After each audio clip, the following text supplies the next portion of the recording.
Bien le bonsoir, chers amis de l'Oasis. Je vous souhaite la cordiale bienvenue dans notre Oasis, dans cet espace que nous avons bâti depuis un an déjà, avec la seule force des mots, avec les briques de mots, cet espace de sens où nous venons pour nous recueillir et où nous entendons justement le recueillement comme un moment où on revient vers soi, on revient à soi et où on prend des sources, où on se ressource, où on se réalimente, se réarme de différents éléments qui vont nous permettre comme cela d'aller confronter la vie, d'aller au-delà de les difficultés auxquelles nous sommes confrontés au quotidien. Donc c'est un peu cela aussi la littérature, c'est le grand miracle au final de la littérature qui est de nous permettre de nous voir nous-mêmes et en nous permettant de nous voir nous-mêmes, de voir aussi nos existences de manière différente, de voir l'existence elle-même de manière différente, qu'elle soit dure ou bien qu'elle soit agréable. Voilà le grand miracle de la littérature que nous allons encore justement aborder ce soir. Et comme nous sommes aussi justement dans un contexte donc africain un peu particulier, parce que ce soir nous allons faire la 4e partie de ce magnifique roman de Leonora Miano qui est L'intérieur de la nuit. Donc cette fameuse 4e partie où nous nous destinons à discuter des différents arguments qui se sont confrontés à l'intérieur du roman.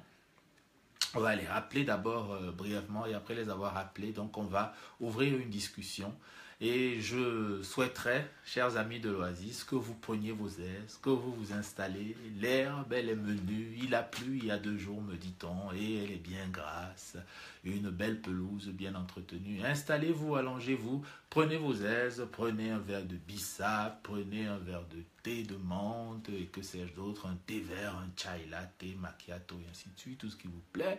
Il y a aussi des fruits, du raisin, il y a de la mangue. Vous n'avez qu'à tendre la main, en saisir une et puis en savourer toutes les saveurs sucrées. Installez-vous, chers amis de l'Oasis, et comme vous savez, notre tradition, elle est toute simple. À tout moment, vous pouvez intervenir sur un élément que je soulève ou alors simplement sur un élément lié à votre propre lecture, bien sûr, du livre dont nous allons aborder la 4e partie ce soir, L'intérieur de la nuit de Leonora Miano. Donc, cette fameuse question justement du retour à soi, elle entre vraiment en résonance avec l'oasis. C'est-à-dire l'oasis, espace de recueillement, espace de repli à soi. Et la question même déjà, si vous me permettez, je vais souhaiter comme ça la bienvenue donc à Françoise Hervé qui nous a rejoint et aussi à Christian Yamdieu. Je te souhaite la cordiale bienvenue. Et puis, donc je disais tout à l'heure qu'à tout moment, tu peux intervenir sur ta lecture donc, de l'intérieur de la nuit de Leonora Miano, alors simplement sur la base d'une assertion que je pourrais faire ou alors de ta compréhension finalement des choses. Donc, ce que je disais donc sur la question du retour à soi, c'est finalement une attitude, on va dire, qui est très humaine. C'est-à-dire que quand on est confronté à un problème, quand on est confronté à une difficulté, et ça que ce soit au niveau des peuples ou alors au niveau des individus, il y a comme cela cette tendance à se replier vers soi. C'est-à-dire qu'on se regarde soi-même. On se regarde soi-même. Dans la plupart du temps, c'est un peu, même dans les légendes, on va dire les légendes populaires, on retrouve un peu cette idée-là de regarder là où on est tombé pour éventuellement pouvoir se relever et pour éviter plus tard de retomber. Donc il y a un processus comme ça d'apprentissage. C'est-à-dire qu'on veut apprendre un peu plus sur soi pour comprendre justement pourquoi est-ce qu'on est tombé. Donc le repli en soi consiste souvent à ça. C'est-à-dire que le repli à soi aussi n'implique pas forcément une notion de fermeture par rapport à l'autre. C'est-à-dire que c'est vraiment des questions totalement individuelles. C'est-à-dire que je me sens mal, je sens que j'ai des difficultés, je vais me replier vers moi, je vais retrouver simplement à l'intérieur de moi-même les forces, l'énergie qui va me permettre de rebondir, d'aller de l'avant et puis au final de surmonter les différents écueils auxquels je suis confronté. Donc voilà un peu cette perception-là, hein, si je peux préciser ça comme ça, donc du retour à soi. Et dans ce retour à soi, c'est quelque chose qui intervient souvent dans les périodes, on va dire, critiques, par exemple, dans la vie d'un pays, d'un peuple, d'une civilisation, et puis ainsi de suite.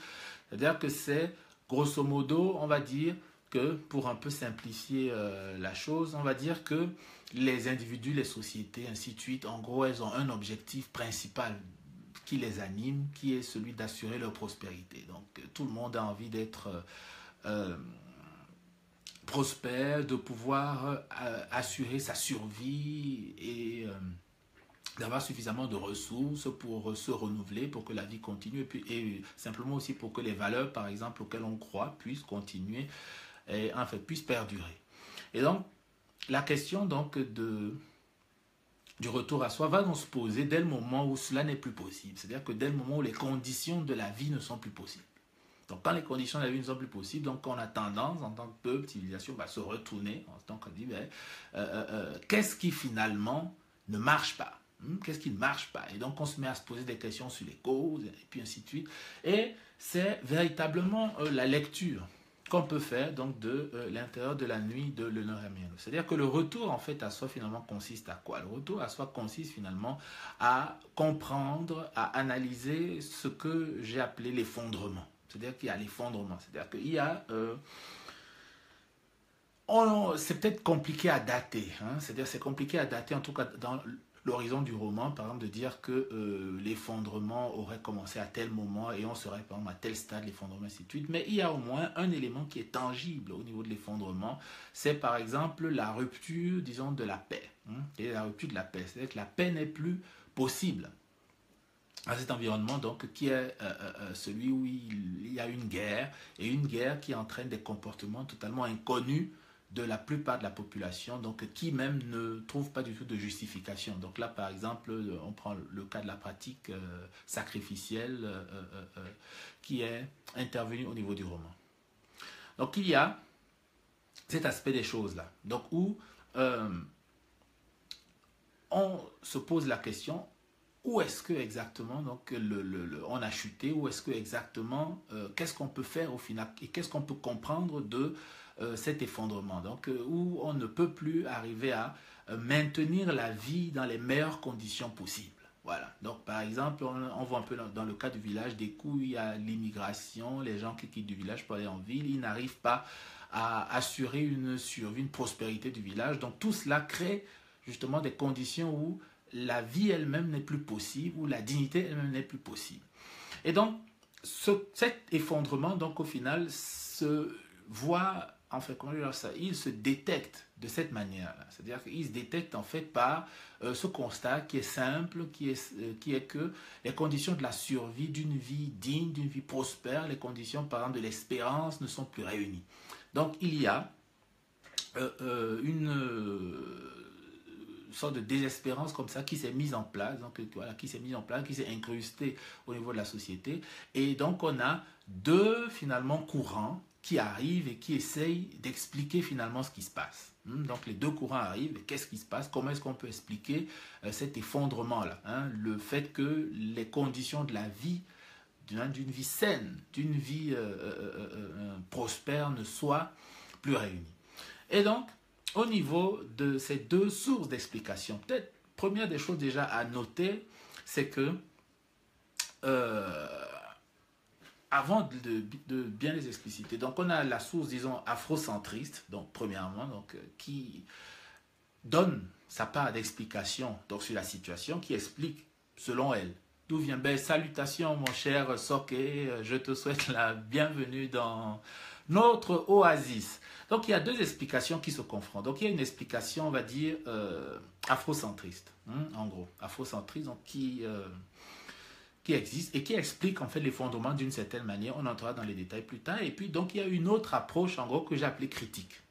Et la différence véritablement entre les deux, pour encore rester dans déjà dans la manière dont les choses sont exposées dans le roman, premièrement, et aussi pour étendre légèrement, ça peut paraître légèrement caricatural parce que plus en fait on va creuser telle ou telle piste, ce qu'on va faire plus tard, on va se rendre compte en fait que, par exemple, quand on regarde l'approche afrocentriste et puis l'approche critique, il y a par exemple beaucoup de points sur lesquels ces approches vont se retrouver et que même à l'intérieur de chacune des approches maintenant, il y a des nuances particulières. Hein. Donc, c'est-à-dire qu'on peut vraiment voir ça comme une sorte de continuum à l'intérieur de chacune des approches. Donc, c'est un peu dans ce sens qu'il faut voir les approches, pas comme des groupes, des corps qui sont monolithiques, figés, qui ne bougent pas dans le temps, mais au contraire, il faut vraiment les voir comme étant des espaces dans lesquels il y a différentes variantes, mais où quand même on peut arriver plus ou moins à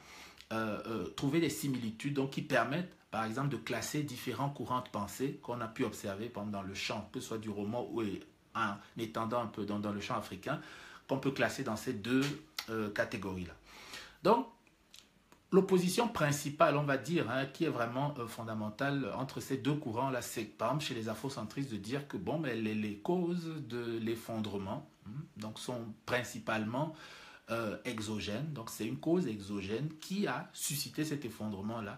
Et que tant qu'au final, cette cause exogène ne sera pas, hein, en tout cas, tant qu'on ne rétablira pas un équilibre par rapport à cette cause exogène, ben, elle continuera toujours à agir, que ce soit de manière directe ou alors par différentes métastases, au point où on se retrouvera toujours dans la même situation. Et puis il y a une autre approche en fait critique, donc qui elle va plutôt dire non, au contraire, on ne peut pas simplement. Donc c'est là où elle introduit une nuance, on peut dire c'est vraiment une critique de la première approche, hein, si on peut dire ça comme ça. Donc où elle introduit une nuance en disant oui, mais on ne peut pas simplement se limiter, par exemple, à dire que ce sont les causes exogènes qui vont expliquer l'effondrement, mais il faut aussi prendre en considération des facteurs purement internes. Donc c'est vraiment deux approches totalement très fortes de l'histoire et d'où forcément cette question qui est centrale, c'est-à-dire enfin bon, peut-être pas qui est centrale, mais qui est intéressante en tout cas à adresser, c'est de savoir ben, éventuellement est-ce qu'un aurait tort et l'autre aurait raison, par exemple. Est-ce qu'on peut dire que maintenant ben, c'est les afrocentristes qui ont raison et puis c'est les autres qui ont tort? Sinon, est-ce que c'est suffisant pour régler le problème de l'effondrement? C'est-à-dire qu'est-ce que, par exemple, c'est dans ces deux approches-là que la solution, finalement, pour régler le problème se situe? Donc, auquel cas, ben, si la solution se situe là, ça veut dire qu'il faut choisir. Donc, il faudra choisir une approche ou bien choisir une autre. Ou alors, finalement, comment est-ce qu'on peut vivre avec tout ça? C'est-à-dire qu'il faut, donc ça va déjà même au-delà du cadre du roman, c'est-à-dire qu'il faut finalement penser comment est-ce que, ou alors dans quel cadre finalement toutes ces approches-là peuvent exister, et si même elles peuvent exister. C'est-à-dire que est-ce que par exemple la contradiction donc, peut être, disons, domestiquée, hein? C'est-à-dire que est-ce qu'elle peut être domestiquée, est-ce qu'elle peut au final permettre de créer une nouvelle dynamique historique, par exemple. Donc, voilà un peu ces différents aspects qu'on va interroger. Donc, on va se balader comme ça entre les deux. Donc, c'est pour ça qu'à tout moment, ben, vous pouvez intervenir. On va se balader entre les deux, c'est-à-dire entre le roman et forcément avec toutes les implications que le roman suscite au niveau de l'actualité, par exemple, africaine, donc où on a la résurgence, par exemple, de certains problèmes de fond. Donc, de certains problèmes de fond qui reviennent notamment avec la question de la monnaie donc dans la zone francophone. Donc, la discussion ouverte et je vais commencer donc déjà en faisant une observation qui est la suivante. C'est que le roman donc nous produit deux causes de l'effondrement, comme je le disais tout à l'heure. Ce qui est étonnant, c'est en fait que les deux causes ne s'opposent à aucun moment. Ça, c'est très, très fondamental. C'est-à-dire que la dynamique, en fait, du roman, c'est-à-dire que la dynamique du roman, ce n'est pas l'opposition entre les deux. Ce n'est pas l'opposition entre les deux.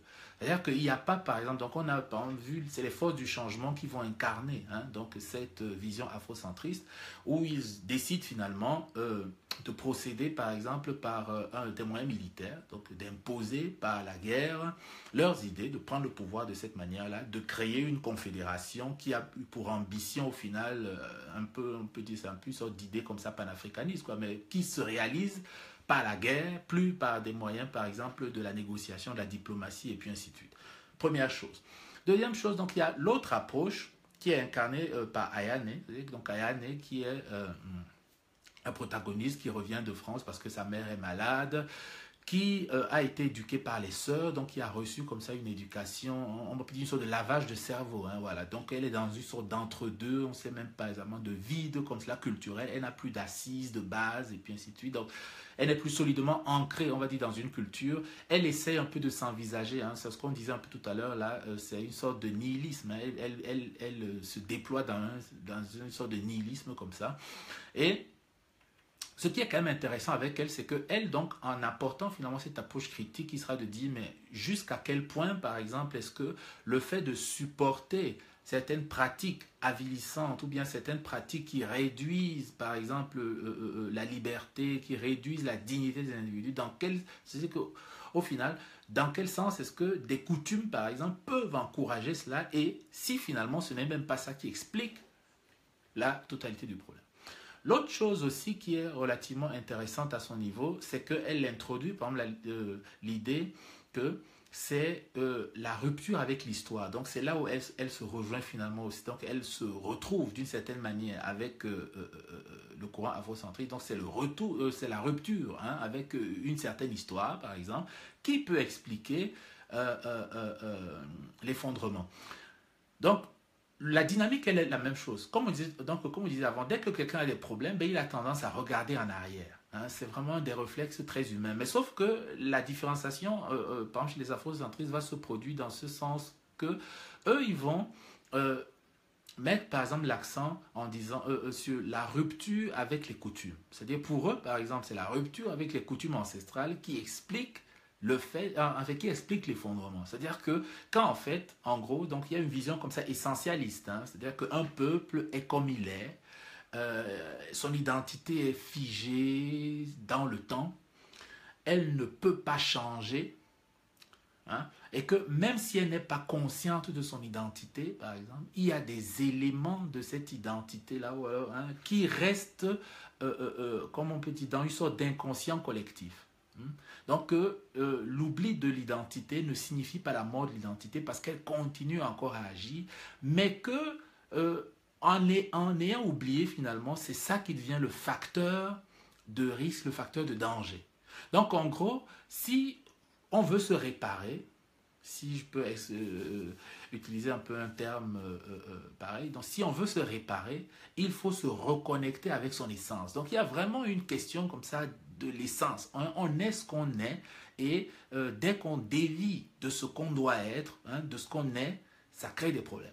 Et donc finalement l'harmonie, hein, l'harmonie donc qu'un individu par exemple peut retrouver dans sa vie, ou alors qu'une collectivité peut retrouver, c'est quand elle se réconcilie avec ce qu'elle est vraiment. Donc il y a une approche comme ça très essentialiste. Donc d'une part, j'ai l'afrocentrisme. Et puis, ben, Ayane est dans la question du retour à soi, par exemple, le plus loin où elle va aller, ça sera, c'est-à-dire que donc, dans la question de l'oubli, ce serait par exemple de dire que il y a une part de responsabilité, par exemple, historique qui est rejetée. Et là, elle va prendre le cas de l'esclavage, par exemple. C'est-à-dire qu'en disant, donc, vers la fin du roman, elle va prendre le cas de l'esclavage en disant que, ben, au final, l'oubli de l'esclavage, donc la négation, hein, le refus d'assumer la responsabilité, que c'est ce refus-là, finalement, qui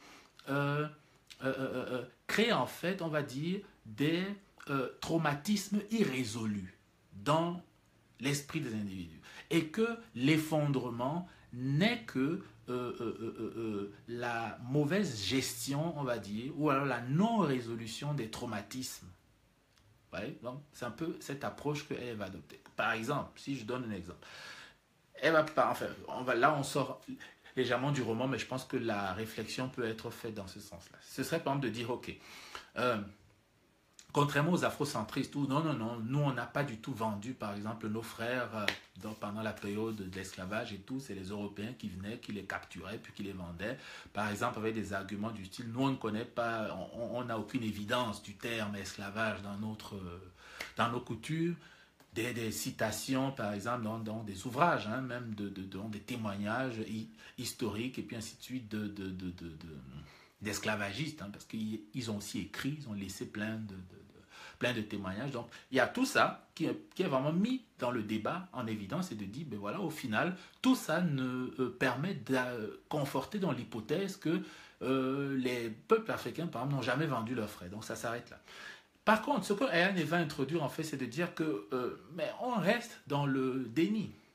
Donc, il y a eu des collaborations locales, en gros, un peu comme ça qu'elle l'introduit. Il y a eu des collaborations locales et qu'au final, et c'est là où ça devient douloureux, c'est que les gens se sont vendus entre eux. C'est-à-dire que des gens qui se connaissaient, qui se côtoyaient, ainsi de suite, se sont vendus entre eux et que ce genre de pratique-là est tellement douloureux à supporter qu'on l'a refoulé. Et elle dit en fait simplement que tant qu'on ne prend pas ça en considération et qu'on ne, comme on dit, on ne ramène pas ça finalement dans la conscience, donc c'est vraiment un processus psychanalytique hein, quand on regarde un peu la chose. Quand on ne ramène pas ça à la conscience et qu'on traite la chose et que par exemple on mette en place des processus qui permettent d'oublier, la mémoire sera toujours affectée, sera toujours douloureuse, que par exemple, on n'aura pas de respect par exemple pour les femmes, pour les enfants, puis ainsi de suite. C'est-à-dire que même on aura une sorte d'auto-dénigrement, hein, parce que justement, les traumatismes ne sont pas résolus. Donc il y a vraiment deux approches comme ça, comme quoi, au final, c'est se reconnecter simplement à la tradition. Hein. Donc on a une essence, on se reconnecte à la tradition, et c'est en se reconnectant à la tradition, donc à son essence au final, que on se retrouve soi-même et qu'on retrouve la prospérité et puis une harmonie. Et puis l'autre approche qui est de dire, mais non, c'est juste des traumatismes. Et que tant que ces traumatismes-là ne sont pas réglés, ne sont pas ramenés au niveau de la conscience, on va toujours rester dans cet effondrement-là. Donc l'effondrement, finalement, c'est la preuve même ultime que le traumatisme est toujours présent. Ouais? Donc il y a vraiment une approche comme ça. Et ça va aussi comme ça dans le sens du débat qui est justement de dire ben on met tout sur la table, on discute et que il y a vraiment cette vertu humaine là, hein. C'est-à-dire c'est vraiment cette vertu humaine, c'est-à-dire que où on a cette croyance qui est répandue comme ça au niveau de toutes les sociétés humaines, comme quoi c'est quand on parle en fait des choses que on avance, hein, quelle que soit la manière dont on parle, mais c'est en parlant, hein. Il y a vraiment une idée comme ça qui est partagée par les hommes, qui est que c'est quand on parle qu'on trouve des solutions, qu'on avance, qu'on se répare nous-mêmes. Hein. Le pouvoir de la parole est vraiment quelque chose de fondamental à ce niveau-là. Donc, ou le récit même, hein, parce qu'on sait même que, par exemple, que nous sommes des êtres de récit, nous racontons à partir de ce que d'autres ont raconté. Mais ça, qu'on soit écrivain ou pas, hein, c'est juste humain. C'est-à-dire que l'être humain, c'est un être qui est traversé de récits. C'est-à-dire que nous construisons des récits. Par exemple, si je dois raconter mes vacances, ma vie, ben je construis un récit. Je construis un récit sur la base de ce que j'ai entendu. Donc, on connaît déjà toutes ces règles, en fait, du récit-là. Et comme nous sommes des êtres sociaux, ben on sait que c'est dans cet échange, en fait, de récits, c'est dans cette communication-là des récits que nous existons au final et où la résolution, hein, on va dire, dans des différents problèmes auxquels nous sommes confrontés, intervient. Donc voilà, un peu posé comme ça, le débat entre les deux approches. Donc entre l'approche afrocentriste et l'approche critique. Donc maintenant, ce qui serait intéressant, à mon avis, de procéder, c'est par exemple de partir sur, on va dire, les points où ces deux approches vont se retrouver, par exemple. C'est par exemple de partir sur les points où ces deux approches vont se retrouver. Et de voir éventuellement, par rapport à chacune des approches, quelles sont ses limites et qu'est-ce qu'elle permet, en fait, est-ce qu'elle permet ou pas finalement d'aboutir à une meilleure gestion, par exemple, de la cité, de la société, et puis ainsi de suite, donc à cette fameuse résolution-là de l'effondrement. Donc, le point commun, enfin, donc les points communs, donc après avoir déjà cité l'effondrement, donc tout le monde est d'accord sur le constat, ça au moins c'est quelque chose qui est sûr et certain. C'est-à-dire qu'il peut y avoir des modulations au niveau du constat, mais à peu près tout le monde est comment dire ça, tout le monde est d'accord sur le constat, c'est qu'il y a un effondrement. Maintenant, d'autres vont dire, oh ouais, mais c'est quand même dans tel endroit, il performe, si je peux utiliser un terme comme ça, il performe un peu mieux, donc ils ont de meilleurs chiffres de croissance, de développement, ainsi de suite. Mais sinon, le constat global à ce niveau-là, il est vraiment celui de l'effondrement. Première chose. Deuxième point commun, c'est qu'il y a une question du retour à soi. C'est-à-dire qu'il y a véritablement cette question de dire que c'est en regardant derrière, c'est en regardant derrière qu'on va trouver les solutions. Voilà. Donc, ce derrière, en fait, c'est dans une certaine mesure les coutumes, c'est des pratiques, ça peut être culturel pour certains, ça peut être des pratiques spirituelles et puis ainsi de suite. Par exemple, il y a des gens qui vont dire, bon, il faut abandonner les religions, par exemple européennes, et puis se retourner vers d'autres formes de spiritualité ou bien de religion purement locale, parce que c'est la meilleure manière de se reconnecter, par exemple. Il y a un retour même philosophique, c'est-à-dire qu'il y aura toute une philosophie qui sera mise en place, en fait, qui est mise en place, en gros, et qui serait de dire que c'est la meilleure manière, par exemple, d'envisager un être africain, et puis ainsi de suite. Donc, il y a un peu différentes approches comme ça. Et puis, qui, par exemple, va se confronter avec d'autres univers en disant que, donc d'autres univers civilisationnels, en disant, par exemple, que ces univers aussi, ils fonctionnent sur le même mode, par exemple. C'est-à-dire que quand les Asiatiques, par exemple, on va dire dans l'acception bouddhiste, par exemple, perçoivent l'homme, je veux dire qu'ils ne perçoivent pas l'homme de la même manière que le négro-africain va percevoir l'homme, et puis ainsi de suite. Donc, à partir de là, il n'y a pas un renfermement particulier qu'il faut considérer en la matière. Il faut plutôt voir cela comme la normalité des choses. C'est-à-dire qu'il y a un espace géographique qui détermine les individus et que dans cet espace géographique, il y a une certaine harmonie qui se met en place et il peut très bien arriver que leur manière de se représenter ou bien de se voir eux-mêmes diffère sans que pour autant ça ne veuille rien dire d'autre que cette divergence-là. Donc il n'y a pas forcément autre chose qu'il faudrait voir derrière tout cela. Donc il y a aussi forcément donc, ce constat-là, retour en arrière. Il faut regarder en arrière et c'est de cette façon-là qu'on va finalement trouver les solutions, en gros. Et finalement, si on commence à analyser maintenant chacune des approches, donc si on commence à analyser chacune des approches, si on prend par exemple l'approche afrocentriste, puis on se met à l'interroger elle-même, en se disant, est-ce que à elle seule, par exemple, comme approche, elle peut régler la question de l'effondrement? Parce que finalement, c'est la question qui est quand même importante à poser ici. Donc,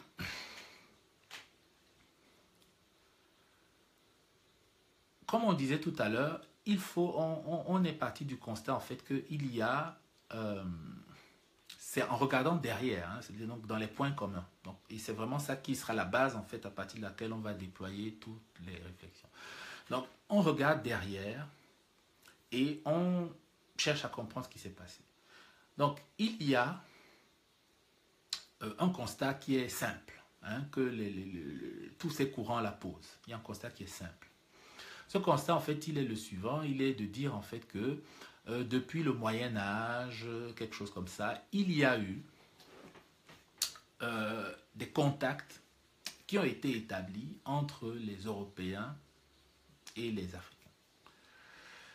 Et que grosso modo, ces contacts se sont faits à la défaveur des Africains.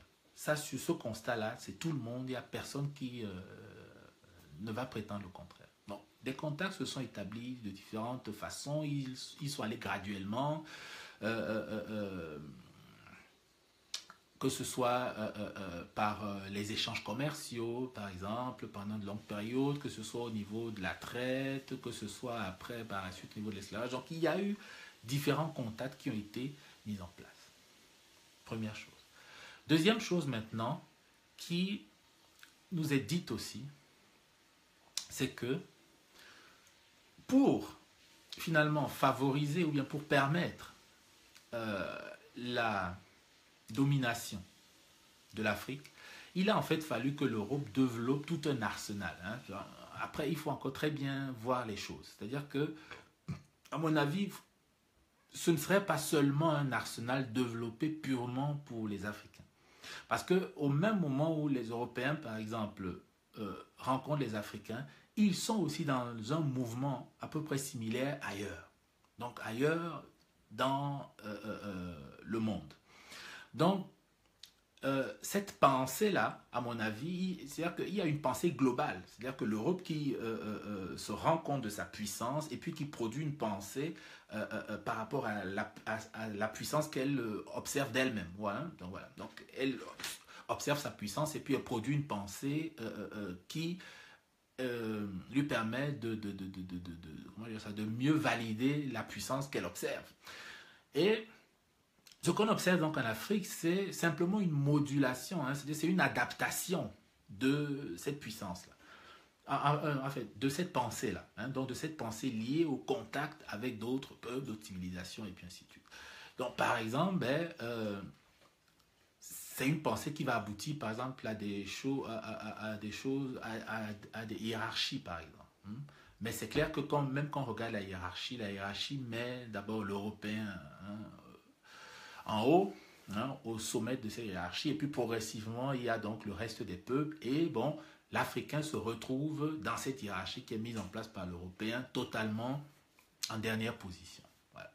Donc, c'est la seule différence qui peut exister là, apparemment, entre un Européen et puis, je sais pas moi, un Indien, mais hormis cela, c'est la même pensée, au final, qui est simplement adaptée à différents contextes, donc avec quelques variantes. Mais c'est la même pensée qui induit la supériorité de l'Européen sur le reste. Donc il n'y a pas, à mon sens, une sorte de spécificité comme ça africaine où ce serait que conçu spécifiquement pour les Africains et que dès le moment où c'est conçu spécifiquement pour les Africains, il faut le voir en ce sens. Non, c'est une adaptation. Donc il y a une pensée globale lié à une supériorité ressentie par rapport aux différentes conquêtes qui sont faites, et ainsi de suite, et puis aux moyens techniques qui sont déployés. Et il y a une adaptation simplement de cette pensée-là dans le contexte africain, donc avec une classification qui est mise en place, et cette classification validant donc justement cette idée comme quoi, voilà, cette perception comme quoi les Européens se sentent supérieurs aux autres. Donc on est bien dans un cadre pareil, à mon avis, où on a une adaptation. Donc d'une pensée de supériorité aux autres. L'élément qui nous manque toujours, parce que c'est vraiment ça qui aurait pu être très intéressant au niveau de la discussion, parce que ce serait en fait de savoir par exemple, mais quel a été, donc si on reste dans le cas spécifique de l'Afrique qui nous intéresse, quelle a été par exemple la pensée produite par d'autres Africains en opposition à cela? Que c'est ça aussi qui est intéressant, en fait, qui serait même donc relativement intéressant. C'est-à-dire que est-ce que par exemple la pensée, par exemple, qu'on peut dire afrocentriste, est la réaction à l'agression européenne, par exemple? C'est-à-dire que est-ce que si on veut remonter à l'origine même alors de cette pensée, est-ce qu'on pourrait la retrouver là, par exemple?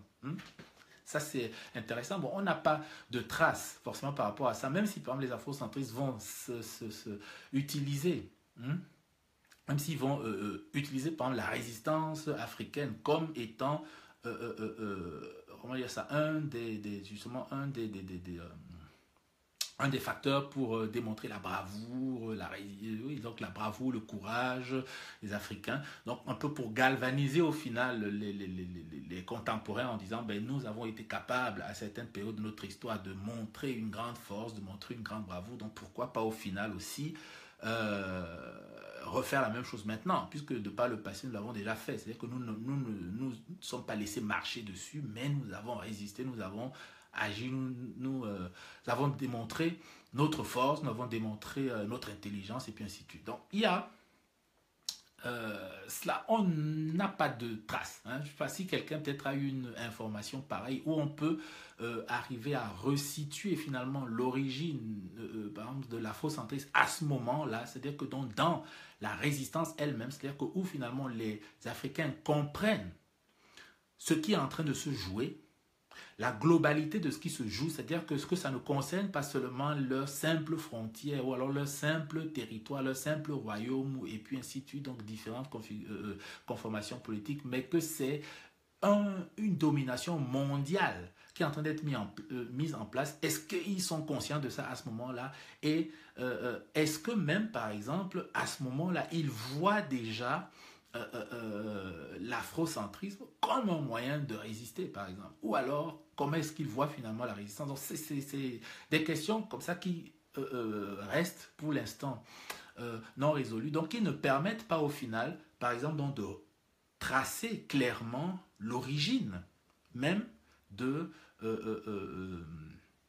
donc de l'afrocentrisme, c'est-à-dire que donc et de tracer par exemple cette origine en disant ben, c'est véritablement une conséquence de l'agression, c'est-à-dire que c'est au moment pendant les années où l'agression se produit que la pensée émerge en tant que moyen de résister à cette agression-là.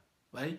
On a plutôt tendance comme ça à voir les choses dans le sens où c'est longtemps après l'agression. Bon, je ne sais pas si c'est une erreur historique. En tout cas, si quelqu'un a une information beaucoup plus précise à ce niveau-là, ce sera avec plaisir. Mais on a plutôt l'impression en fait que c'est après l'agression, donc c'est longtemps après l'agression que cette pensée émerge au final. C'est longtemps après l'agression que la pensée émerge et où au final elle participe même, enfin, elle participe vraiment de ce mouvement-là, bien des années plus tard, donc de ce retour à soi.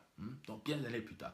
Donc, comme quoi, bon, quand même on s'intéresse aussi forcément à la question, on a différentes approches, par exemple. C'est-à-dire qu'il y a, par exemple, certaines informations que j'ai pu collecter, par exemple, dans le cas du Bénin, par exemple, donc qui est un cas dans le royaume d'Ahomey, qui est un peu un cas relativement intéressant. Donc, et même dans le royaume même du Congo, par exemple, c'est vraiment deux cas intéressants, où en fait, on se rend compte que l'opposition, par exemple, entre Européens et puis Africains n'a pas lieu forcément dès le départ, ou alors c'est-à-dire qu'il y a une crainte, certes, qui existe, bon, c'est pas forcément ce que ces gens-là ils nous veulent, et ainsi de suite, mais bon, on les met dans un petit coin là-bas près de la côte, et puis ben, tout se passe bien, on a on garde le monopole sur notre pays, et puis ainsi de suite. Et que même, par exemple, quand même les traités sont signés, puis ainsi de suite. Il n'y a pas de crainte particulière, quoi. Donc, comme quoi, en fait, on a vraiment l'impression que dans les différentes tractations qui sont faites, c'est-à-dire que les Africains voient les choses d'une certaine manière et les autres voient les choses d'une autre manière. Et donc, ce qui fait que dès que finalement le vrai visage de de l'agression se montre, les Africains se retrouvent totalement désemparés parce que ils croyaient que on partait sur un mode de protectorat et puis on est surpris à la dernière minute que mais non, mais au final vous êtes venus pour nous envahir, quoi. Donc il y a vraiment la question de la lisibilité des phénomènes au moment où ils sont en train de se produire qui est très surprenante, quoi. C'est-à-dire qu'au moment où on se demande par exemple que mais est-ce que dans le contexte africain on sait pas qu'il y a aussi eu des royaumes, c'est-à-dire que quand un royaume se constitue, il peut peut-être se constituer sur la base de négociations, d'ententes et puis ainsi de suite, mais il y a aussi le fait militaire qui explique la création de royaumes. Donc c'est-à-dire que est-ce que même en termes stratégiques et ainsi de suite l'intelligence à cette époque-là ne perçoit pas comme une potentialité, c'est-à-dire que même si ça ne se produit pas, mais ne perçoit pas comme une potentialité la possibilité de pouvoir conquérir au final le territoire. Parce qu'on sait par exemple qu'il y avait la présence des forts et puis ainsi de suite. Et puis on se dit, mais attends, mais quand quelqu'un laisse une autre personne mettre un fort dans son territoire, mais est-ce qu'il ne se dit pas à un moment que le fort, là, au final, peut être utilisé pour d'autres raisons et puis devenir la base, enfin, une rampe de déploiement pour quelque chose d'autre, par exemple? C'est-à-dire que c'est quand même des éléments très forts, des éléments très puissants, quoi, de laisser, par exemple, qu'un fort soit installé sur place, comme par exemple, dans le cas du Dahomey ou même dans le royaume du Congo, puis ainsi de suite. Donc, c'est autant d'éléments comme ça qui, au final, donc, nous pousse à penser, puisqu'on n'a pas plus de connaissances que cela sur, disons, comment dire ça, la profondeur stratégique de la pensée des Africains à ce moment-là. C'est-à-dire quelle était la diversité voilà, les différents scénarios qu'ils envisageaient par rapport à cette agression. Est-ce que voilà. Donc, comme on n'a pas tous ces éléments, ben, on est justement tenté donc de retracer simplement à partir du moment où ça devient clair. Hein, donc, ça devient beaucoup plus clair, où c'est beaucoup mieux documenté, beaucoup mieux fourni, donc beaucoup plus tard finalement après l'agression. Donc, et puis partant de là, de dire que ben, c'est donc des réactions tardives au final qui produisent les pensées auxquelles nous sommes confrontés. Donc, que ce soit au niveau de l'afrocentrisme ou même de l'approche critique. Donc, ce qui est au moins sûr, quand même, c'est aussi donc un autre facteur qui est, à mon avis, central dans la compréhension un peu de tout cela, c'est l'idée de la défaite, par exemple. C'est l'idée de la défaite, finalement, c'est l'idée, en fait, qu'on est confronté à quelqu'un qui a beaucoup plus de pouvoir que soi. Parce que, ben, déjà, il arrive chez nous, premièrement, et il déploie un ensemble de moyens, de technologies dont qu'on ne possède pas. Et que cette technologie, ces moyens qu'il déploie, sont en mesure finalement de nous soumettre d'une certaine manière. Donc au final, donc, il y a cette conscience-là, je veux dire qu'on regarde à tous les niveaux, même dans les cas de résistance, et puis ainsi, c'est-à-dire que la résistance, c'est une résistance pour l'honneur. Hein, par exemple, c'est une résistance pour l'honneur. Et même quand on regarde même la résistance, on se rend par exemple compte que, certes, elle s'est appuyée par exemple sur, on peut dire, des technologies.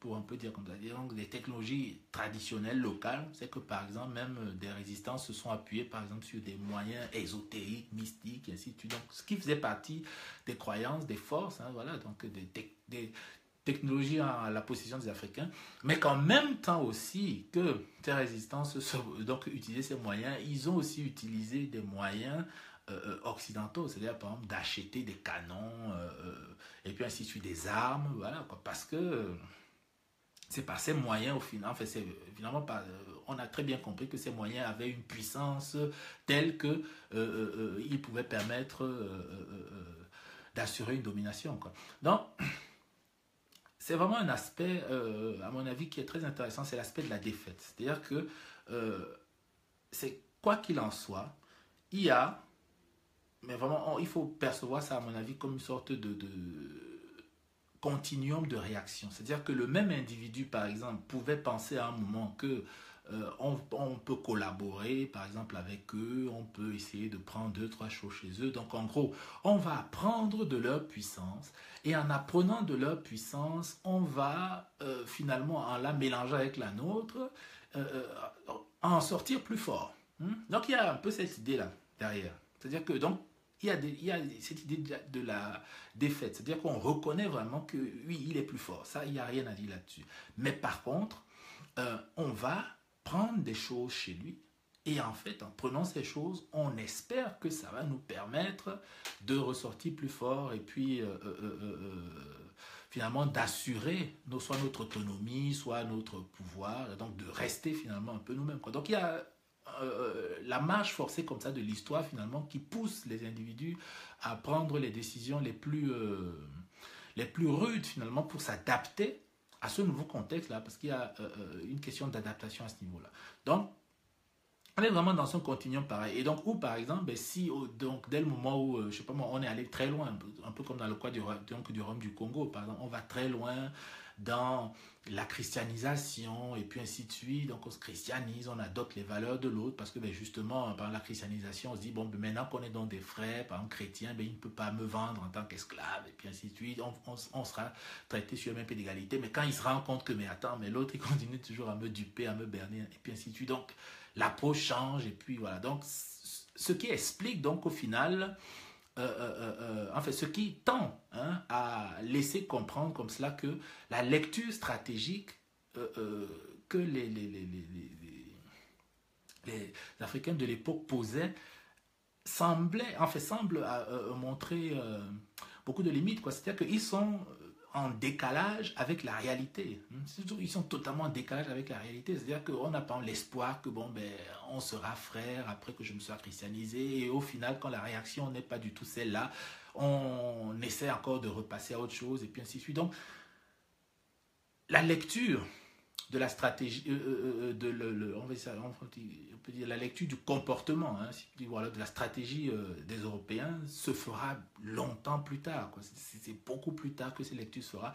Mais tous ces éléments-là, en gros, se retrouvent, hein, c'est-à-dire qu'ils alimentent au final l'histoire, au point où même encore aujourd'hui, par exemple, on va retrouver certaines personnes donc, qui vont continuer à garder cette idée-là que ben, c'est en... Par exemple, que c'est dans une combinaison, c'est un métissage, une combinaison, puis ainsi de suite, qu'on pourra toujours, enfin qu'on pourra s'en sortir, et puis ainsi de suite. Donc, il y a comment on dit ça, les ferments, hein, donc les ferments de ce qui apparaît aujourd'hui comme une pensée contemporaine, elle est toujours celle-là. Donc, ce qui finalement nous fait comprendre quelque chose. Et je pense que c'est quand même capital. Ça nous fait comprendre quelque chose. Parce que cette manière de poser les problèmes, cette manière de poser les problèmes, donc, où on est vraiment dans un retour, donc dans le retour à soi, et de poser en fait les problèmes dans le sens, premièrement, retourner à notre essence va nous permettre de nous relever de l'effondrement, premièrement. Et deuxièmement, régler ou bien résoudre tous les traumatismes ayant causé ou étant la conséquence de cet effondrement, ce n'est que par ce moyen que nous allons pouvoir nous redresser. En gros, ça veut dire que nous sommes encore en train de nous poser des questions existentielles. C'est-à-dire qu'on n'est pas encore sorti de la question existentielle. C'est-à-dire que la confrontation qui se produit avec l'Europe, nous sommes encore en plein dedans. C'est-à-dire que nous n'en sommes pas encore sortis et nous sommes encore en train de nous poser la question de savoir comment est-ce qu'on va digérer tout cela. Donc voilà à peu près la situation. C'est-à-dire qu'il n'y a pas, à mon avis, même de grandes différences. Et c'est peut-être ça qui est dramatique. C'est qu'il n'y a pas de grande différence entre les approches que nous adoptons aujourd'hui pour analyser cette question-là et les approches, par exemple, qui ont été adoptées il y a 400, 500, 300 ans par nos ancêtres. C'est-à-dire que nous sommes toujours dans le même cheminement. Nous sommes toujours dans les mêmes approches. Donc, ce qui, quand même, doit ouvrir des questions, on va dire, fondamentales. Qui doit ouvrir des questions fondamentales. C'est-à-dire qui est notamment de dire ceci. Qui en fait notamment de dire que si nous ne pouvons, en fait, c'est-à-dire que si nous ne pouvons pas, si nous ne sommes pas en mesure finalement de dépasser les questions existentielles, c'est-à-dire que donc de comment est-ce qu'on peut exister, nous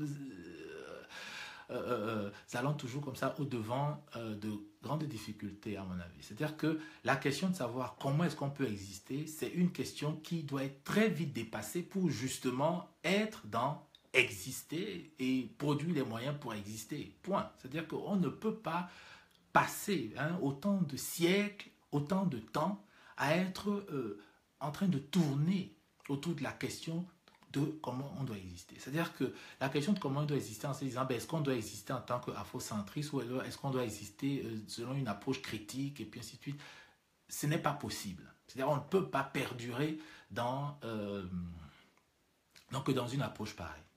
C'est-à-dire l'un des moyens, à mon avis, par exemple, donc, de surmonter, c'est-à-dire que l'un des moyens de surmonter, par exemple, cette opposition-là, ce serait par exemple la suivante.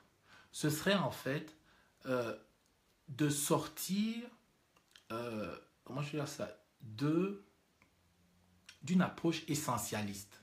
C'est de sortir d'une approche essentialiste. C'est-à-dire qu'on n'a pas forcément besoin de retrouver une essence particulière et puis ainsi de suite. C'est-à-dire qu'on n'est pas forcément obligé, par exemple, soit de retrouver une essence particulière, on n'est pas forcément obligé de résoudre un ensemble de traumatismes. C'est-à-dire que la vie aussi, hein, il faut aussi dire les choses comme ça, la vie aussi, elle est possible, par exemple, avec une certaine dimension de l'oubli. Hein. Donc, il y a aussi des choses comme ça qu'on doit oublier, qu'on peut oublier, puis ainsi de suite. Donc, en partant, en fait, de cette approche-là, c'est-à-dire que qui, au final, serait de dire que ce n'est pas forcément en ayant produit soit une pensée afrocentrée, soit une pensée critique qu'on va s'en sortir, mais on va, par exemple, s'en sortir en créant un cadre où, au final, si c'est comme cela, hein, si c'est cette si c'est cette confrontation-là qui nous est consubstantielle, ben, il faut juste créer un cadre où dans cette confrontation-là aura lieu. Point. Vous voyez? C'est-à-dire que, je vais donner un exemple, par exemple. Si on estime, par exemple, que au niveau de l'opposition politique, par exemple, c'est-à-dire ça peut un peu ressembler à ce qu'on a dans le système démocratique avec la gauche et puis la droite. Donc, si on estime qu'au niveau de l'opposition politique, hein, donc de la confrontation des idées, que c'est une dynamique, par exemple, afrocentriste et puis, on peut dire afrocritique, hein, en gros, qui doivent s'opposer, ben, si c'est ce qu'on estime, alors il faut créer finalement le cadre pour que ça se confronte. Simplement, c'est qu'il faut créer le cadre pour que ça se confronte et que ce soit la confrontation de ces deux-là finalement qui produisent la vie politique, la pensée et puis ainsi de suite. Simplement.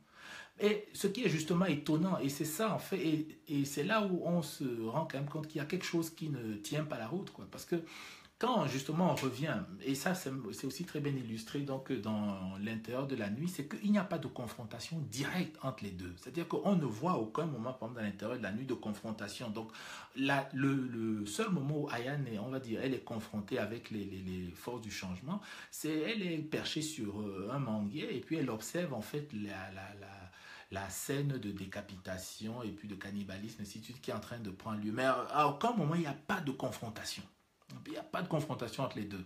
Et c'est un peu ça, quelque part, qui est finalement dommage. Hein. C'est un peu ça qui est dommage. Quoi. Et si on revient, par exemple, dans le cadre, par exemple, public, hein, donc dans le cadre public africain, on se serait attendu à quoi? On se serait donc attendu à ce que, ben, si les Africains, par exemple, estiment que c'est d'une part les idées afrocentristes et d'autre part les idées afrocritiques qui expliquent en fait que c'est cette confrontation entre ces idées-là qui va susciter la dynamique de leur pays, ben, on se serait normalement attendu à ce que, ben, d'une part, on ait des partis panafricanistes qui agissent, donc une sorte de droite, par exemple, comme ça, et puis d'autre part, qu'on ait des partis afrocritiques, et puis ben, que ces partis interagissent. Or, ce n'est pas le cas. C'est-à-dire que si on fait une lecture, par exemple, du débat en tant que tel, ce n'est pas ce qu'on va clairement percevoir. Donc, comme quoi, il y a comme ça une sorte de césure hein, qui est vraiment très, très bizarre, très, très dérangeante entre, d'une part, la pensée et d'autre part, la politique, en tout cas dans la manière dont elle se produit. Donc, si au final, donc, et là, c'est finalement de rester totalement, en fait, de ne même pas être tranché finalement sur la position, c'est de dire simplement que si au final, on estime que c'est de cette manière-là que la vie publique doit être gérée, ou alors c'est de cette manière que, la pensée doit être produite, ben, on crée simplement le cadre par rapport auquel tout cela donc que tout cela fonctionne. Donc ça c'est l'une des premières approches, donc de résoudre quelque part cette opposition donc de cette manière-là. C'est-à-dire qu'en partant du principe que il ne pourrait pas avoir de résolution complète. C'est-à-dire qu'on ne pourrait pas, par exemple, arriver à un certain point où on pourrait dire que ben, c'est l'approche afrocentriste qui a raison sur tout, alors c'est l'approche afrocritique qui a raison sur tout. Mais l'idée, ce serait justement d'intégrer, on peut dire, la temporalité. C'est-à-dire que, par exemple, par rapport à certains événements, ça peut être par rapport à certains événements, par rapport à une certaine lecture du monde, et puis ainsi de suite, que les gens, par exemple, par le vote, et ainsi de suite, fassent le choix de mettre des dirigeants afro-centristes au pouvoir et qu'ils assurent, par exemple, certains types de politiques, on peut dire, de repli sur soi, par exemple. point. Et de la même manière aussi en fonction de la conjoncture, de différents événements mondiaux et puis ainsi de suite, ben, ils décident de voter pour un parti de l'autre camp et puis ainsi de suite. Donc là au moins, la dialectique n'est pas résolue et puis ben, elle est constitutive de la société. Et par moment, elle peut apporter plus de solutions. Voilà, donc par moment, selon les circonstances, telle approche apporterait un peu plus de solutions que telle autre dans la gestion de la cité. Donc voilà par exemple donc un moyen, hein, par exemple, de surmonter cela. Mais maintenant, si on reste au niveau même de la pensée elle-même, c'est-à-dire qu'au niveau de la pensée elle-même, ce qui est... ce qu'on peut voir, en fait, ce qui peut être patent, par exemple, c'est la constitution la constitution du savoir. C'est-à-dire que je pense que la constitution du savoir, donc, qui est centrale, ne doit pas, à mon avis, reposer sur une approche ou sur l'autre. C'est-à-dire qu'on ne peut pas, par exemple, décider que on va faire reposer toutes les questions du savoir, par exemple, sur l'approche afrocentriste, en disant, par exemple, que bon, ben, il y a une philosophie africaine, il y a une approche africaine du monde, et puis ainsi de suite, et puis ben, tout le savoir va reposer sur ça. À mon avis, ça ne peut pas être ça la solution. La solution serait éventuellement de reprendre, parce que qu'est-ce qui est important? Il y a une approche, certes, c'est de reprendre par exemple cette approche-là et puis de tester l'effectivité de cette approche. C'est-à-dire qu'on reprend des éléments, par exemple, de la philosophie. Je ne sais pas moi, si on dit un homme à 9 dimensions, par exemple, ben voilà, si on peut tester les 9 dimensions de l'homme, ben on les teste et puis on voit si ça marche et puis ainsi de suite, puis on le démontre et puis ben point. On peut le faire, ok, c'est bon, ça devient constitutif du savoir. Donc, véritablement, je pense que on est quand même obligé d'une certaine manière de reprendre l'empirisme, quoi. Donc de reprendre l'empirisme et quelles que soient les approches, on teste, ça marche, ça devient constitutif. Donc ça devient constitutif d'un savoir. Mais par contre, l'idée, par exemple, de se dire qu'on part d'un paradigme prédéfini et que c'est à l'intérieur de ce paradigme qu'on se met à rechercher, à mon avis, ce n'est pas forcément la meilleure approche. Et l'autre chose aussi, c'est une préoccupation peut-être beaucoup plus pratique, beaucoup plus pratique. C'est-à-dire que qui est simplement en fait de se dire que qu'est-ce qu'on recherche au final. C'est-à-dire que qu'est-ce qu'on recherche? Parce que souvent, on peut s'étaler dans les discussions, dans les débats, dans les recherches et puis ainsi de suite, en perdant de vue au final qu'est-ce qu'on recherche. C'est-à-dire que ce qu'on recherche, en fait, c'est ce qu'on a établi, c'est ce qu'on a établi dès le départ. C'est-à-dire qu'on a établi dès le départ qu'il y a une défaite. On a perdu quelque chose, il y a une défaite. Et il y a une défaite qui a entraîné une perte de liberté. Donc voilà le problème qu'on a pu établir. Et au final, tout ce qui intéresse, c'est d'arriver à produire des moyens qui vont permettre à ce que la défaite ne soit plus possible. Ou alors que la perte de liberté ne soit plus possible. C'est-à-dire que qu'est-ce que ça veut dire par exemple? Ça veut par exemple dire que si par exemple vous estimez que, en fait si on estime par exemple que par différentes façons, au final ça peut être n'importe quelle façon. C'est-à-dire que le plus important n'étant plus de savoir quelle façon spécifique, en fait, quelle est la façon spécifique par laquelle par exemple, la défaite a été rendue possible, mais c'est juste de se dire par différentes façons une défaite est possible.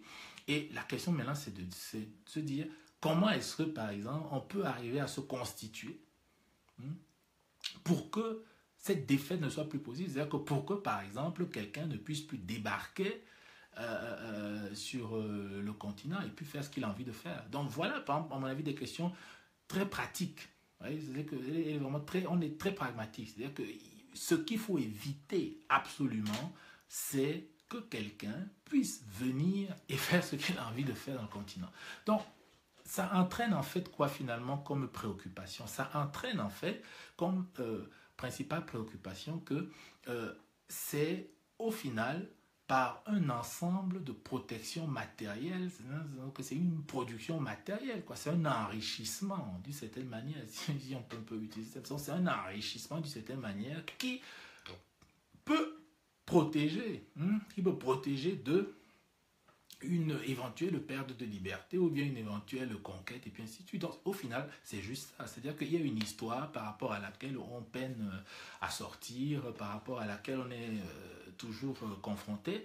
Et je pense que si on veut rechercher des causes beaucoup plus profondes, des causes philosophiques et puis ainsi de suite, on va se retrouver soit d'une part dans une approche essentialiste où on peut estimer qu'on a une essence qui est déjà définie par l'histoire, par le temps ou alors peut-être même par quelque chose d'autre et que tout ce qu'on a fait dans la vie, c'est juste de retrouver cette essence-là, dans ce qui est quand même quelque chose de relativement douteux. Et d'autre part aussi, une autre approche qui consisterait simplement à dire que c'est dans la résolution, c'est-à-dire qu'il faut résoudre des conflits internes, des traumatismes internes, qu'on pourra s'en sortir ainsi. Donc, au final, euh, même, par exemple, même la résolution de conflits internes, par exemple, peut avoir des effets créatifs, par exemple, hyper intéressants, en fait, très, très intéressants pour une collectivité qui peut lui permettre même voilà, d'ouvrir de nouvelles voies. Donc, au final, c'est ce genre de préoccupation aussi, à mon avis, par exemple, qui peut être relativement intéressant pour adresser ce genre de problème. C'est-à-dire que on donc on va se concentrer finalement sur quelque chose de pratique, ça, apparemment en disant, si j'ai envie de protéger, hein, c'est un peu comme, je sais pas, si je peux prendre une anecdote comme cela, bien une sorte d'exemple, on va dire, un peu trivial pour permettre donc de bien voir la chose. C'est un peu comme par exemple une personne qui a sa maison et puis il y a un fleuve qui passe à côté et puis de temps en temps le fleuve déborde et puis comment je veux dire ça, et puis détruit sa maison et il doit tout recommencer à zéro et puis ainsi de suite. Et puis bon, il a différentes solutions. Il peut se mettre à s'interroger par exemple sur le destin, sur les divinités. Est-ce que c'est ceci? Est-ce que c'est parce que je n'ai pas respecté ce que mon ancêtre m'avait dit? Est-ce que ce n'est pas parce que je n'avais pas fait ceci? Et bien, il peut s'interroger sur ça, mais je pense qu'il va quand même toujours arriver comme ça à un point où ça ne marchera pas. C'est-à-dire que je peux chercher toutes ces causes-là, faire tous les rituels que je veux, et puis ainsi de suite. Ok, ça pourra peut-être me rassurer, mais dès que les conditions du débordement du fleuve, hein, de la crue du fleuve seront réunies, le fleuve va toujours déborder, et puis on va toujours trouver d'autres raisons pour expliquer pourquoi, et puis ainsi de suite. Donc on ne sort pas de ce cycle-là, et le problème, au final, de ce fleuve qui est en crue, va toujours demeurer.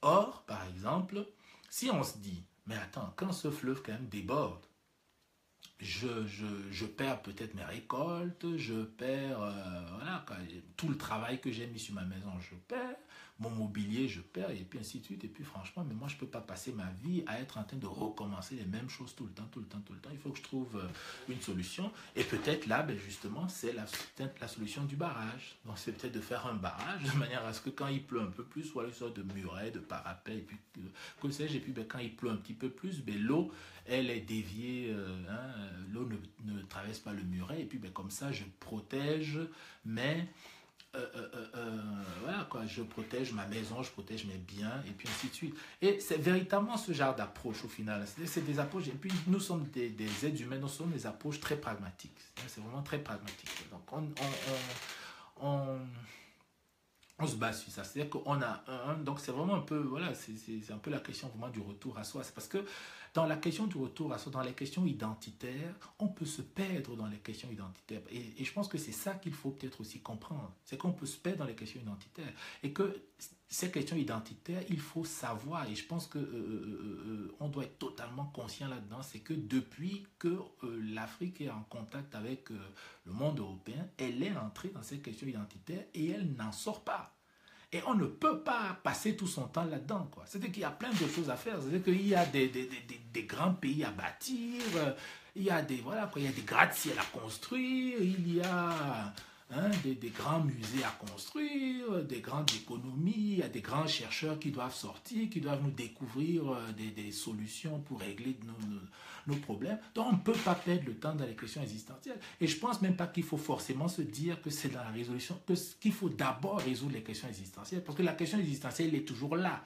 C'est-à-dire que le plus important, au final, c'est la question matérielle, c'est-à-dire que c'est de régler la question matérielle, c'est-à-dire que on ne peut pas essayer de comprendre, voilà quoi, je veux dire, ok, nos ancêtres ont pensé ce qu'ils ont pensé à telle ou telle époque, oui, il faut le savoir, il faut l'archiver, on ne peut pas oublier ça de cette manière, mais ça doit être, comme on peut dire, une banque de réserve, une banque de réserve, c'est-à-dire que on est confronté dans la vie à différents types de problèmes, et ainsi de suite. Et puis, ben, à un moment qu'on n'a plus de solution, on dit, ben, attends un peu. Au fait, là, en 1400, tel avait fait ceci, mais allons un peu voir. Ok, ben, essayons ça. Puis on essaye. C'est juste à ça que nos ancêtres doivent nous servir. C'est-à-dire qu'ils doivent nous servir. En fait, c'est on emmagasine tout ça pour que quand on ne peut plus faire maintenant, là, on dit, ok, ils ont fait ceci, on prend, on essaye. Si ça peut encore marcher, tant mieux. Si ça ne peut plus marcher, ben on passe à autre chose. Je pense qu'à mon avis, il faut vraiment rentrer dans cet empirisme-là qui veut en fait que c'est ce qui marche qu'on conserve. Et puis, bon, ben, le reste, ça fait partie de l'histoire et puis ainsi de suite. Parce qu'au final, c'est de régler les problèmes existentiels des gens, un peu comme dans la population des coups, quoi. C'est dès qu'ils ont des problèmes existentiels, il faut qu'ils mangent, il faut qu'ils boivent suffisamment, il faut qu'ils se vêtissent, il faut ainsi de suite. Ouais, c'est le problème qu'il faut régler. Et par ailleurs aussi, et comme on l'a dit, la question centrale qu'il faut surtout pas oublier, qu'il faut garder en vue, mais alors en permanence, c'est que tout cela doit servir à ce que plus personne ne débarque sur le continent africain et fasse ce qu'il veut. Voilà à quoi ça doit servir. C'est juste ça. C'est-à-dire qu'il ne faut plus que la même erreur historique se répète. Parce qu'au final, si il y a eu un déficit de lecture stratégique de la part de nos ancêtres, comme on le disait tout à l'heure, s'il y a eu un déficit de lecture donc des événements, donc s'ils n'ont pas vite compris, parce que c'est aussi ça, n'ayant pas vite compris ce qui était en train de se produire, ben, la réaction a été tardive et puis ceci pouvant expliquer cela. Donc on ne peut plus se permettre maintenant d'avoir des réactions tardives, parce que si on a des réactions tardives, mais imaginez juste, on est en train d'essayer de corriger quelque chose qui a commencé il y a 500 ans, mais si on a encore des réactions tardives, mais on va corriger ça quand? Mais c'est fini, c'est-à-dire qu'on va juste passer notre temps en fait à courir derrière l'histoire. Or, les gens qui passent le temps à courir derrière l'histoire ne valent pas grand-chose, c'est-à-dire qu'ils ne valent rien du tout. Et on ne peut pas se permettre ça. Ouais, on ne peut pas se permettre ça. On ne peut pas passer notre temps à courir derrière l'histoire. Voyez. Donc, c'est véritablement ça. Donc, sorti finalement de ce questionnement identitaire-là qu'on a depuis plus de 500 ans, quelle approche on doit prendre, qui on est, et puis ainsi de suite. Non, c'est pas... Enfin, je pense que d'être dans un pragmatisme, de prendre, c'est-à-dire que finalement, comme on peut dire, pour un peu simplifier les choses, comme on peut dire, on a un objectif central. C'est-à-dire que l'objectif central, c'est on doit pouvoir être prospère pour que plus personne ne vienne chez nous, s'asseye, fasse ce qu'il veut, et ainsi de suite. Voilà. Et que maintenant, tout ce qui peut être utilisé, que ce soit fait par nos ancêtres, que ce soit fait par les ancêtres des autres, et puis ainsi de suite, tout ce qu'on peut utiliser, on l'utilise. Si ça marche, on le garde. Ça ne marche pas, on le balaie. Et puis ainsi de suite. Donc, je pense que c'est ce genre d'approche, à mon avis, qui, c'est qu'elle n'a pas, finalement, on peut dire peut-être c'est une approche, moi je peux dire ça, c'est une approche, finalement, qui ne veut pas adresser les questions fondamentales. Oui, c'est-à-dire que c'est une sorte d'approche un peu comme ça détournée. C'est-à-dire qu'elle ne veut pas forcément adresser les questions fondamentales et elle n'estime pas forcément que c'est en adressant les questions fondamentales que la question est réglée. C'est-à-dire qu'elle est quelque chose de relativement simple, qui est par exemple de dire que si par exemple je vais définir l'homme par exemple, si on veut définir l'homme, mais on est quand même d'accord que l'homme défini maintenant en 2017, ce n'est pas le même homme sur tous les points de vue, hein, bien sûr, en fait sur toutes les définitions bouddhistes, ce n'est pas le même homme qu'il y a deux, trois siècles en arrière. Bien sûr, si on veut juste se limiter par exemple à la biologie et puis ainsi de suite, oui, on pourrait dire qu'éventuellement il y a peut-être quelques modifications mineures, mais sinon c'est à peu près le même monde. Mais on est bien d'accord que quand on est en train de parler de la définition de l'homme, là on est en train de parler de la psychologie, enfin bon, peut-être pas seulement de la psychologie humaine, mais on est en train de parler finalement de l'influence en fait que l'époque, que la période peut avoir sur les individus, et que finalement c'est ça qui est important. C'est-à-dire que ce qui est important en fait pour un individu, c'est d'être le plus possible celui qui crée son histoire. C'est ça qui est capital. C'est ça qui est capital. C'est-à-dire que ce qui est important, ce n'est pas de savoir qui on est. Parce que il y aura toujours une dimension comme cela comment dire ça, il y aura toujours une dimension d'incomplétude, hein. C'est-à-dire qu'il y a toujours une dimension d'incomplétude, c'est-à-dire qu'au final on se retrouve toujours à être limité dans la connaissance qu'on pourrait avoir de soi, mais que la chose la plus fondamentale c'est d'être celui qui va produire son histoire, qui est le plus possible celui qui produit son histoire, donc de manière en fait à ce que il ne soit pas celui qui va subir, hein, ou alors qu'il subisse le moins possible sa propre histoire, mais qu'il soit véritablement l'artisan de sa propre histoire. Et je pense que voilà le grand défi, hein, c'est vraiment ça le grand défi à mon avis, qui peut réconcilier donc les deux approches, donc que ce soit l'approche afrocentriste, donc que dans l'intérieur de la nuit, les forces du changement développent, donc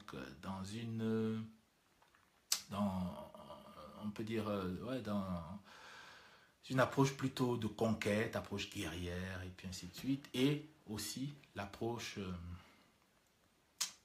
afro-critique, là aussi, donc que Ayane incarne, avec beaucoup de profondeur, donc où l'interrogation finalement sur tous les traumatismes non résolus, hein, dans quel sens tous ces traumatismes non résolus ont une influence sur qui on est, et puis surtout sur la question de l'effondrement. Voilà, donc s'il n'y a pas d'autres commentaires ou bien d'autres questions, donc je vais par exemple donc, me faire une conclusion, donc en prenant par un cas pour un peu illustrer donc tout cela. Donc un cas pour un peu illustrer tout cela. Donc c'est un peu la question de l'actualité à l'heure actuelle, c'est la question du franc CFA. Donc juste comme ça, je pense que le gros quand même d'entre nous sont un peu au courant de ce que c'est que cette monnaie. Donc c'est l'AEF, l'Afrique équatoriale française, et puis l'AOF, donc deux zones des anciennes colonies françaises en Afrique. Donc donc cette monnaie a été créée donc à l'intérieur de la zone pour assurer les transactions, les échanges et puis ainsi de suite. Donc avec cette dimension justement de monnaie coloniale, donc ce qui expliquait pourquoi est-ce qu'à une certaine période elle était rattachée, enfin elle était rattachée déjà au franc français, et puis le rattachement a continué avec l'Europe, donc avec l'Union européenne, donc avec l'euro. Donc à l'heure actuelle, donc il y a ce débat là qui est ouvert et puis qui dit ouais bon ben on peut dire, ça rejoint vraiment tous les termes de ce qu'on disait précédemment, mais de manière un peu plus théorique comme ça. Donc d'une part en fait, donc on a ce qu'on peut appeler les afrocentristes, c'est-à-dire les afrocritiques, donc les afrocentristes, tout un courant en gros qui va se définir comme étant souverainiste, qui par exemple va utiliser, hein, bon ça aussi c'est quand même des aspects qui sont relativement intéressants, c'est-à-dire que par exemple ce courant souverainiste dans sa manière, hein, donc afro-centriste, dans sa manière par exemple d'envisager la souveraineté de l'État, ou même d'envisager la nation par exemple, donc on va retrouver des similitudes par exemple avec un penseur comme Renan par exemple. Ouais, donc avec un penseur comme Renan, le même type d'idée, par exemple, donc c'est un peu pour ça que le parallèle même peut être très vite établi, par exemple, comme ça, entre cet afro-centrisme, par exemple, avec des mouvements, par exemple, d'extrême droite au niveau européen, ainsi de suite. Parce que quelque part, la manière d'envisager la souveraineté, elle est à peu près similaire. Similaire. Et donc forcément, dans cette manière d'envisager la souveraineté, ben, la monnaie, par exemple, occupe une place centrale. C'est-à-dire qu'il est quand même capital que, on dit ça fait partie des attributs de la souveraineté. Un pays ne peut pas être lui-même s'il n'a pas sa monnaie, et puis ainsi de suite. Bon, après, maintenant, quand il faut regarder même cette question de la monnaie par rapport à la question du roi, hein, c'est-à-dire qu'il y a toujours une question comme ça de la monarchie, pour comprendre bien la question de la monnaie. Et puis ben forcément, et que la monnaie par exemple aussi historiquement, c'est-à-dire que c'est toujours un signe de domination. Par exemple, si on prend juste le cas de la Palestine par exemple, qui est un peu un exemple qui est cité même au niveau de la Bible par exemple, ben, le fait qu'ils aient utilisé la monnaie romaine ben, était la traduction claire et nette de la domination que les Romains opposaient sur eux. Donc le fait d'imposer sa monnaie à d'autres, historiquement, c'est ça que ça veut dire, hein. Donc il n'y a même pas de discussion qu'il faut avoir fondamentalement à ce niveau-là. Donc il y a donc d'une part ce courant-là, donc qui véritablement donc dit nous sommes des adultes, nous sommes capables, on est intelligents, on a des gens formés, et ainsi de suite, on veut reprendre en charge notre propre destin, et puis il n'y a pas de raison qu'on garde une monnaie française, enfin, attachée à l'euro, et puis ainsi de suite. Nous, on veut se détacher de tout cela, on veut nous assumer, donc assumer notre destin et puis ainsi de suite. Donc, en gros, sur une approche comme ça, donc elle est vraiment en droite ligne, hein, on va dire en droite ligne, en droite d'héritage avec ce qu'on a identifié comme étant l'afro-centrisme dans l'intérieur de la nuit, par exemple. C'est à peu près le même type de considération. Et même quand on regarde au niveau des personnages, par exemple, qui évoluent dans cette sphère-là, on trouve de forts rapprochements, par exemple, notamment un peu avec cette idée de l'Égypte pharaonique, et puis ainsi de suite, qui serait le centre, hein, le foyer historique du monde noir, par exemple. Donc, première approche. Donc, deuxième approche, donc maintenant aussi, qu'on retrouve toujours dans ce débat-là du français va par exemple, et puis ben, qui se rapproche même de l'approche qu'on appelait afrocritique dans l'intérieur de la nuit. Ce serait parmi une approche qui va entrer dans la discussion. C'est-à-dire que qui va entrer dans la discussion en disant par exemple que ouais, ben, il faut regarder bon, que déjà premièrement une monnaie arrimée à une autre, même si c'est à cause des liens de tel ou tel, enfin même s'il y a des liens coloniaux préexistants, ce n'est pas forcément cet arrimage-là qui explique pourquoi est-ce que l'effondrement, hein, on est toujours sur la question de l'effondrement, là, qui est toujours centrale. C'est pas ça qui fait expliquer l'effondrement, c'est plutôt d'autres aspects, c'est la politique monétaire des États, c'est eux-mêmes qui ne savent pas bien gérer leur monnaie. Donc si on fait des modifications à ce niveau, au niveau de la gestion de leur monnaie, ça va avoir d'autres conséquences. Donc par exemple, on va dire, ok, bon, ben, il faut, au lieu de faire comme maintenant, hein, bon, c'est toujours bizarre que ce soit quand la question est posée que la réflexion arrive en ces termes-là, mais c'est au lieu de continuer toujours par exemple à juste se limiter à l'inflation, on dit ok, on va essayer de contenir l'inflation, mais il faut quand même que ce soit une monnaie qui permette à un endroit de croître, quoi. C'est-à-dire que ça doit être un levier de la politique économique, sinon ça ne sert à rien du tout comme monnaie, ouais, un peu, parce que c'est quand même des pays qui exportent beaucoup, donc ils ont meilleur temps par exemple de jouer aussi sur leur monnaie par rapport à leurs exportations et puis ainsi de suite, et que même par exemple même que la monnaie puisse devenir à un moment aussi une possibilité pour le pays d'investir, de générer plus d'investissements et puis ainsi de suite. Donc bon, il y a vraiment le débat donc qui va ramener vraiment qui va en fait ramener finalement la question sur un angle très donc voilà quoi, très technique, en disant ouais, ben, il faut regarder tous les aspects du problème et puis ainsi de suite, il faut vraiment aborder la question dans ce sens-là. Donc en gros, on se retrouve donc devant cette opposition-là, hein, devant une grande opposition pareille. Et la réalité, en fait, c'est quoi? c'est que si, et c'est là où peut-être le débat même en fait va s'enliser et au final va mourir. C'est pour ça que c'est très capital de savoir dans quels termes on veut discuter cette question-là. C'est-à-dire que si en fait on veut discuter cette question, disons, par rapport à une certaine vérité économique, en disant en fait qu'il y a une vérité de la science économique et qu'il suffirait simplement de demander à ceux qui connaissent cette vérité de la science économique ce qu'il faut faire et que sur cette base-là on va faire, à mon avis la question ne sera jamais résolue. Parce que à l'intérieur même de la science économique, il y a des contradictions très fortes sur ce genre de problématiques. Parce que simplement, et ça c'est aussi simple que ça, c'est-à-dire qu'on oublie aussi souvent que la science économique, ce n'est pas une science qui est forcément pure, c'est une science qui est elle-même, c'est une science humaine qui répond aussi, ou alors qui est en résonance avec des confrontations d'intérêts et puis ainsi de suite. Donc il y a tout cet aspect-là qu'il faut prendre en considération quand on regarde la science économique. Donc, ce qui fait en fait que le fait, par exemple, d'avoir, on va dire, des opinions qui vont aller, par exemple, dans le sens de dire non, mais il faut une souveraineté monétaire et puis ainsi de suite, ou alors l'opinion qui sera dit mais non, mais le fait d'avoir une monnaie arrimée ne nuit pas forcément à la prospérité d'une économie. Au final, le débat va être circulaire. Hein? Donc, on va être circulaire parce que le temps d'établir, par exemple, ce genre de choses et tout, donc d'établir une sorte de vérité sur la monnaie, ainsi de suite, mais c'est juste impossible parce que même la monnaie, même à la base, c'est le fait du roi. Hein?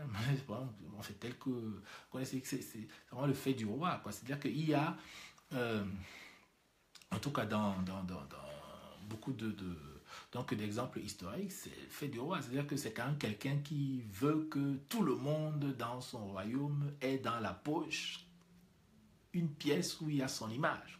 Donc il y a quand même aussi une dimension totalement comme ça, irrationnelle dans la création de la monnaie. Bon, maintenant on est peut-être dans de nouveaux mécanismes d'utilisation de la monnaie, ainsi de suite, mais on ne peut pas enlever le fait qu'il y a il y a une résonance comme ça avec différents types d'intérêts. Donc ce qui fait que établir une vérité économique sur la monnaie est, à mon sens, quelque chose de très compliqué à faire. Donc on peut se retrouver dans justement comme un peu sur la question de l'identité en train de tourner en rond et où au final on ne règle pas la question. C'est-à-dire que la question qui est centrale, qui est simplement quoi? Qui est en fait qu'il faut que les gens prospèrent, que dans leurs affaires, qu'ils puissent croire en l'avenir, qu'ils puissent investir, qu'ils puissent avoir de l'espoir ou bien des projets pour leurs enfants, qu'ils voient par exemple qu'entre générations on s'enrichit, qu'ils puissent construire, je ne sais pas moi, des gratte-ciel et puis ainsi de suite, quoi, qu'ils assurent l'essor, la prospérité de leurs propres affaires et puis du pays. Donc, on recherche donc la vérité économique, on va en fait finalement faire quoi? On va se limiter à un débat circulaire et puis qui va en fait mourir de lui-même. Or, comment est-ce qu'on peut finalement sortir de là? Et c'est là où ça devient central. Donc c'est en remettant simplement, à mon avis, au centre la vraie question qu'on doit se poser. C'est-à-dire que la vraie question qu'on doit se poser, en fait, c'est que à quoi finalement tout cela doit nous servir? C'est-à-dire que est-ce qu'il faut être dans un processus, en fait, est-ce que avoir donc voilà, à quoi tout cela doit nous servir principalement? Et dès le moment où on pose la question comme ça, à mon avis, ça devient beaucoup plus simple. Parce qu'on est maintenant très pragmatique. C'est-à-dire que on peut pas se poser donc on peut par exemple voir la chose ainsi. C'est-à-dire que au final, la monnaie, par exemple, n'est pas propriété d'experts. C'est-à-dire qu'il n'y a aucune raison pour laquelle on doit s'appuyer sur les experts pour répondre à ce genre de questions. C'est-à-dire que quand on est dans des questions circulaires pareilles, on est obligé en fait de trancher avec beaucoup de pragmatisme. Et par exemple, l'une des meilleures façons, par exemple, qu'on ait réussi à trouver pour trancher des questions pareilles avec beaucoup de pragmatisme, c'est par exemple simplement de demander leur avis aux gens. demander leur avis aux gens. C'est-à-dire, donc, en fait, finalement, en revenant sur le principe que, au final, devant une question qui est difficilement, en fait, qu'on peut difficilement résoudre, l'opinion collective peut dégager, peut permettre de dégager une décision qui, au final, va faire sens pour tout le monde. Et une décision, par exemple, dont le coût peut être supporté par tout le monde. C'est-à-dire, qu'est-ce que ça veut dire, par exemple? Ça veut, par exemple, dire, en fait, que si il y a eu un référendum, par exemple, c'est que la proposition, justement, là, c'est de dire, ben, cette pomme, au lieu de vouloir rester sur un débat technique, par exemple, économique et tout, donc c'est simplement un référendum. Et donc, c'est la question pratique, c'est-à-dire qu'on avance. Et donc là maintenant, qu'est-ce que ça induit comme conséquence? Ça induit en fait comme conséquence que si le référendum, par exemple, donne un oui, oui, on veut sortir par exemple du français. Donc voilà la réponse et puis ainsi de suite. Si par exemple, pour différentes raisons, la conjoncture, parce que bon, il faut quand même pas aussi rêver que la conjoncture sera toujours florissante et qu'il n'y aura jamais de problème, mais que si pour différentes raisons, après un certain nombre d'années, les économies sont en trouble, sont dans des problèmes, ben, la question de la légitimité, là, étant déjà réglée, il ne sera plus, en fait, il ne sera dans l'esprit de personne de vouloir mettre la responsabilité sur tel ou tel ou tel. Quoi. La question est déjà réglée, les gens ont pris leurs responsabilités, donc il n'y a pas à attribuer, par exemple, la cause d'un effondrement particulier, enfin, d'un effondrement spécifique, la monnaie à tel ou à tel ou à tel. Donc, c'est réglé à ce niveau-là. Par contre, si parmi un oui, en fait, s'il y a parmi un non, donc où il reste, par exemple, de la même manière aussi, à aucun moment, si la conjoncture est défavorable, il n'y aura pas d'accusation portée à tel ou à tel ou à tel, simplement parce que il y a eu un moment un choix qui a été fait et qu'en fonction de ce choix-là, l'option a été prise de rester dans l'ancrage tel qu'il existe à l'heure actuelle ou bien de passer à autre chose. Donc, au final, ça ouvre un nouveau moment historique.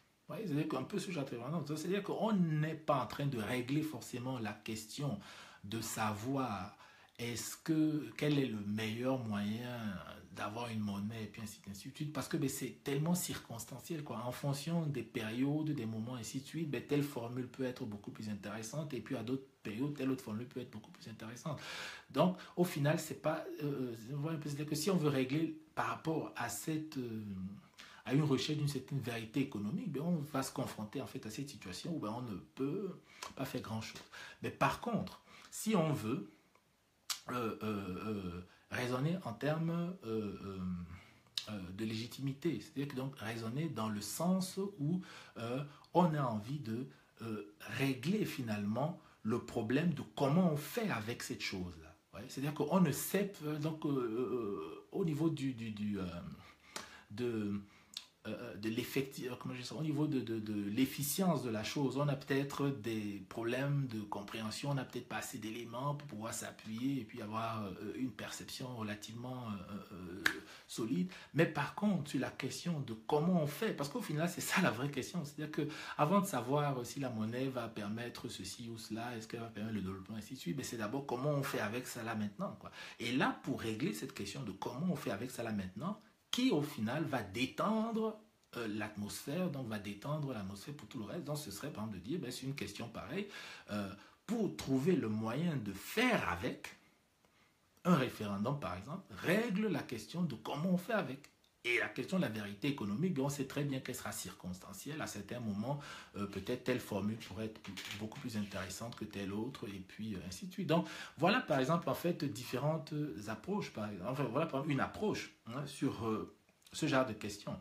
Ouais, c'est-à-dire avec une approche sur ce genre de questions. Et tout en sachant aussi, par exemple, que vous pouvez avoir même n'importe quelle monnaie que vous voulez, mais c'est-à-dire que c'est votre dynamisme, c'est votre dynamisme, quoi. C'est-à-dire que quelle que soit la structure de la monnaie, ainsi de suite, c'est le dynamisme d'abord qui est l'élément central, quoi.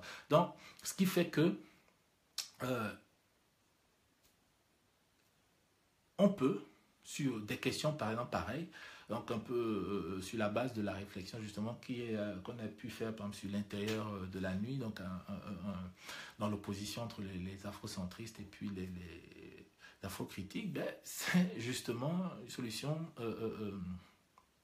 tourner dans le moment, c'est-à-dire comment on peut faire avec. Et donc, pour faire avec, on peut pas avoir le choix d'un référendum et puis au final pouvoir maintenir telle ou telle approche monétaire par exemple. Donc c'était par exemple un exemple comme ça, donc pour un peu montrer que les questions finalement qui sont soulevées donc dans l'intérieur de la nuit de l'honneur à Miano sont donc justement des questions qui demeurent. Donc elles étaient déjà un peu comme on disait avant une grande actualité. Nous sommes en plein dedans dans ces fameux questionnements là.